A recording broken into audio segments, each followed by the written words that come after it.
Bismillahirrahmanirrahim. My name is Dr. Aswa, Assistant Professor Anesthesia, Faisalabad Medical University. This is anesthesia lecture and the topic is perioperative pain management. Now look at the face of the patient. She is in very pain. First we define the pain. Pain is an unpleasant sensory and emotional experience associated with actual or potential tissue damage or described in terms of such damage. This is a standard international definition of pain.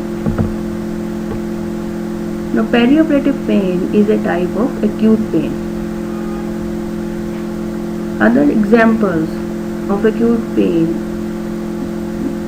due to some medical illness like pancreatitis or pain related to some cancer or cancer treatment. But here we will discuss about the management of a surgical patient and managing his or her surgical incision pain. The properties of acute pain that it is immediate.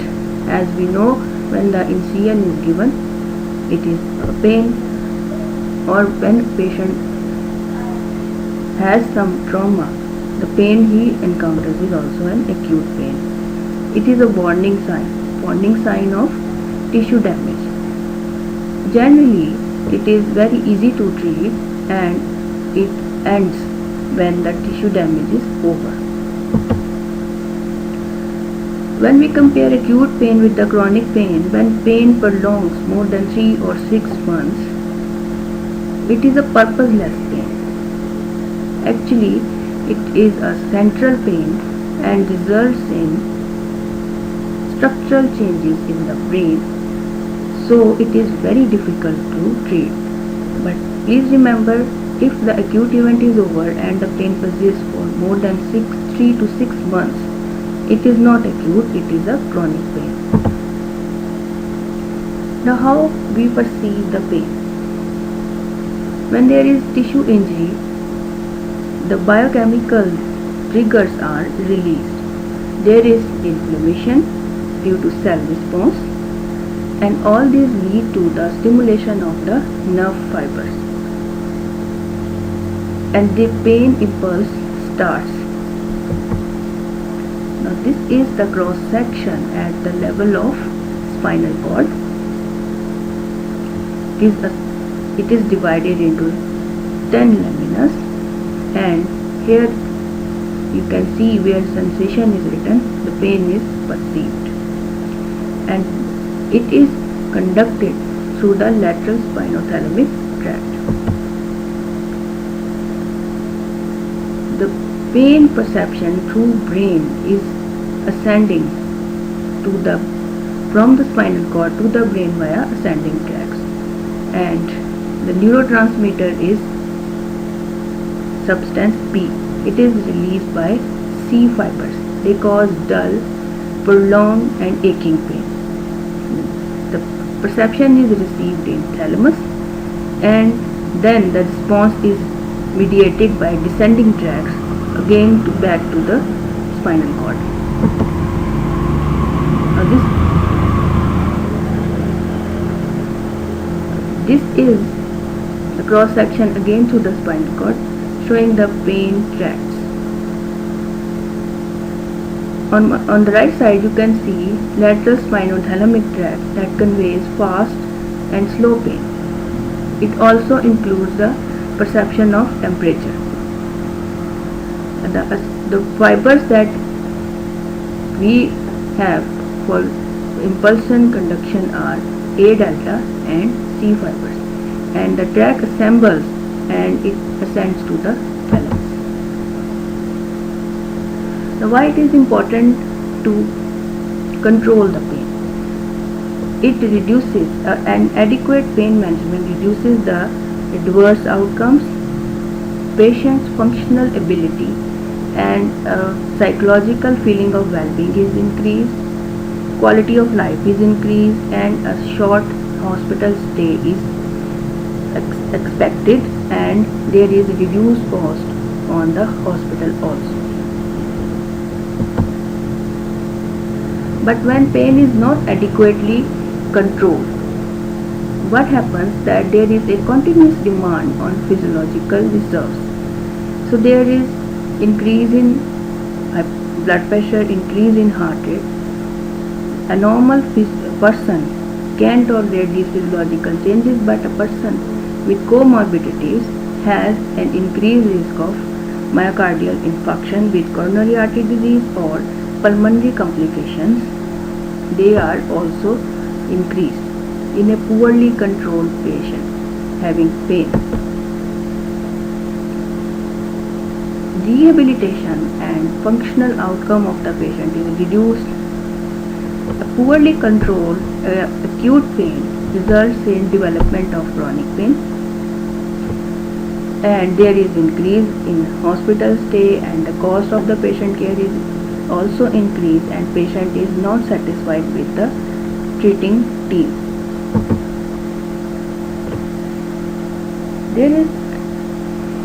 When there is pain or trauma to the tissues, a metabolic stress response is triggered. There is increased level in circulating catecholamines that cause tachycardia and hypertension. Cardiac work is increased, and there is increased cardiac consumption for oxygen. So the outcome is increase in heart rate, increase in blood pressure, increase in systemic vascular resistance. There is altered regional blood, and the risk of DVT is increased. As the functional capacity is reduced, there is hypercoagulable state, the DVT risk is increased in such patients. In respiratory complications, due to atelectasis, the vital capacity is decreased. Due to pain, patient has poor cough, so sputum can retain, and all these result in chest infection and hypoxemia, that is reduced oxygen level in the blood. In GI tract, due to oversympathetic activity, the gastric and bowel motility is reduced. There is more risk of vomiting, and it can result in more pain if there is abdominal or chest surgery. Urinary tension, again due to increased sympathetic activity, and catabolic hormones like catecholamines, glucagon, they all are increased. They result in hyperglycemia, sodium and water retention. Due to muscle spasm and immobility, there is increase of risk of DVT, and both of these states are related to the pain in the musculoskeletal system. Patient has fear, anxiety, insomnia, and all these again cause hypertension and tachycardia. Or patient can have development of chronic pain if acute pain is not controlled. So when we receive a patient's chart or a patient, when we assess it at a pre-operative assessment clinic, so what should we assess for pain management is, first, what is the indication of surgical procedure. So the planning of anesthesia is decided at pre-operative assessment of the patient. Then we should know about the allergies and intolerance to medications, previous anesthetic response if present, and any known medical problem, the drugs patient taking for his or her medical condition, previous surgical history, or if patient is having trauma. Then all these factors will modify our pain management approach. Medication history is very important, whether patient is taking any herbal medications, dietary supplements, or some drug abuse history is present or not. How we can assess a pain in a patient? There are two different types of patients, adults and pediatric. Adult patients can tell about their pain. So we have some numerical scale, they can read it or they can mark it. But pediatric patients sometimes do not tell, cannot tell, do not tell, or they are having some behavioral problems. So for very young children, we use psychological, physiological or behavioral indicators.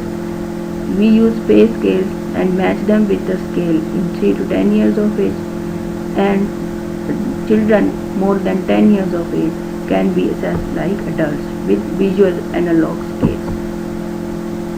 This is the universal pain assessment tool.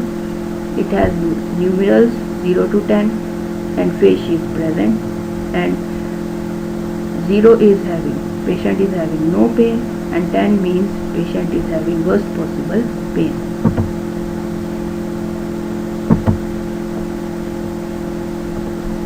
So these are different pain measurement tools. So how we can manage pain?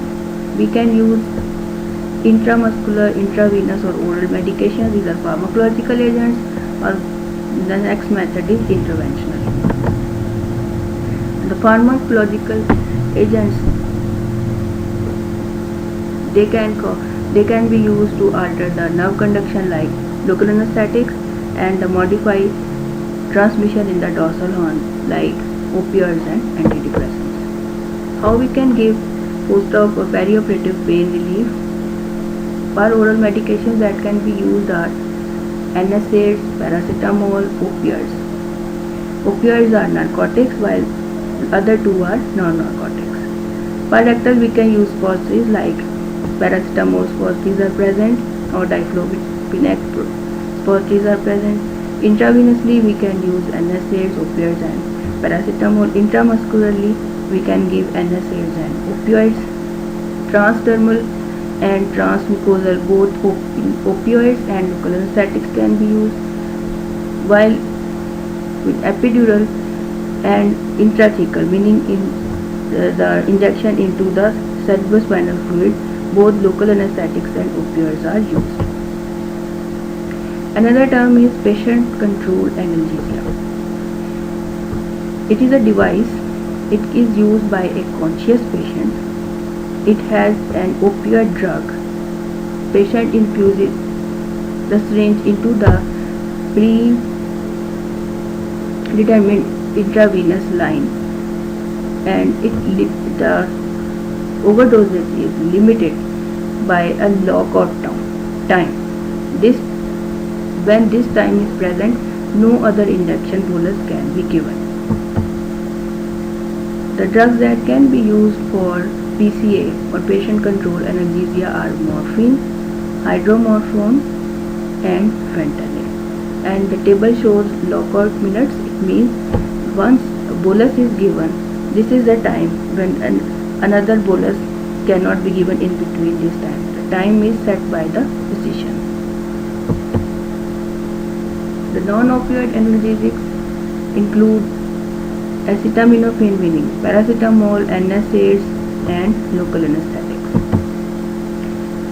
NSAIDs are used for mild to moderate pain. They cannot manage a severe pain, and their complications are GI discomfort, GI bleeding due to inhibition of COX-1 enzyme, nephrotoxicity, platelet inhibition resulting in more surgical bleeding, and osteogenesis. It is a long-term disadvantage. And the drug for perioperative pain relief is ketorolac. It is more commonly used. It has a potent analgesic property.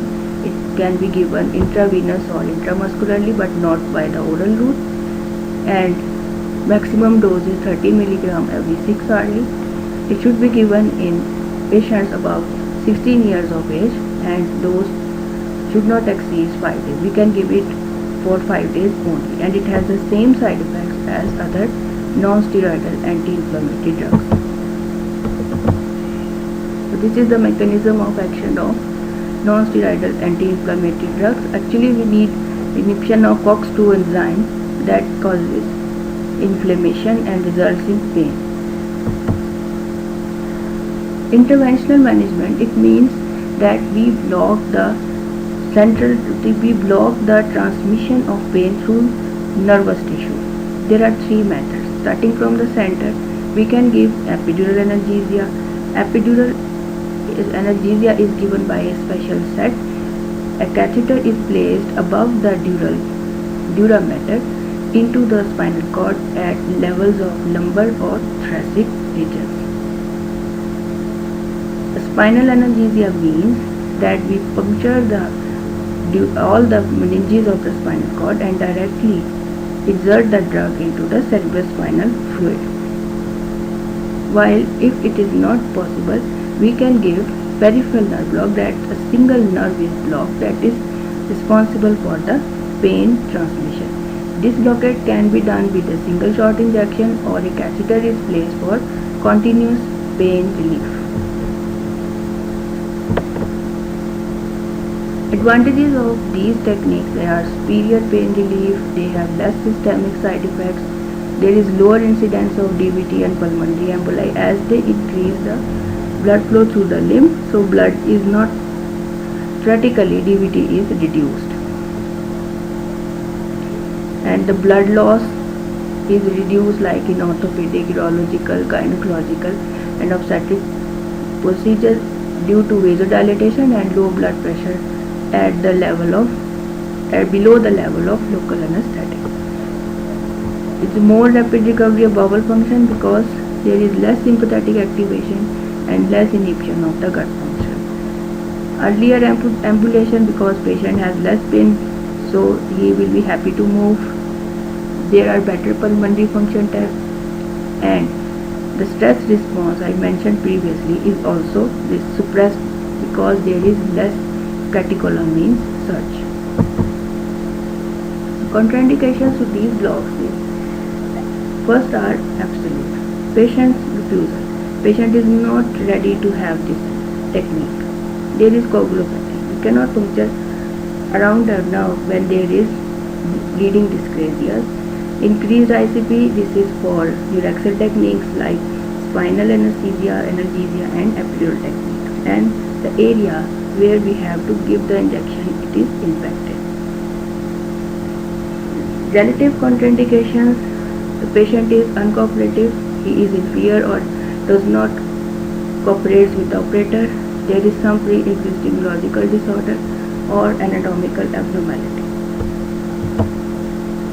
Peripheral nerve block: it is anesthetizing the nerve that is innervating the surgical or painful area. A single shot or continuous infusion through the catheter is given. Like examples include in upper extremity brachial plexus block, median ulnar or radial nerve block individually can be blocked. In lower extremity we can block sciatic, femoral or both of them, posterior tibial, sural, saphenous, deep and superficial peroneal nerve. We can give intercostal nerve blocks and surgical wound infiltration by the local anesthetic. Now balanced analgesia.